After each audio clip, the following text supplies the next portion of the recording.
ఎవరైనా మీతో లేదు లేదు లేదు లేదు అన్నారనుకోండి, మీరు ఈ మాటే అనండి, నాకు మాట ఇచ్చిన వ్యక్తి యజమాని, నేను ఆయన మీద నమ్మిక ఉంచాను.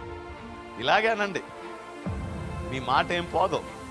నేను చెప్తున్నానుగా, మీ మాట ఏం పోగొట్టాడు ఆయన. మీ మాట అలా తీసిపాడేయడు. ఎవరైనా అన్నారనుకోండి, ఊరుకోమ్మా, దేవుడు దేవుడు దేవుడు దేవుడు దేవుడు దేవుడు అని గాల్లో దీపం పెడితే అద్భుతం జరుగుతుందా? జరగదు. అప్పుడు మీరు అంటారు, నాకు మాట ఇచ్చిన వాడు యజమానుడు, ఆయన యందు నేను నమ్మిక ఉంచి ఉన్నాను. నాకు మాట ఇచ్చిన వాడు యజమాని, కాబట్టి నేను ఆయన మీద నమ్మిక ఉంచుతున్నాను. ఇక్కడ దావీదు కూడా ఏమంటారంటే,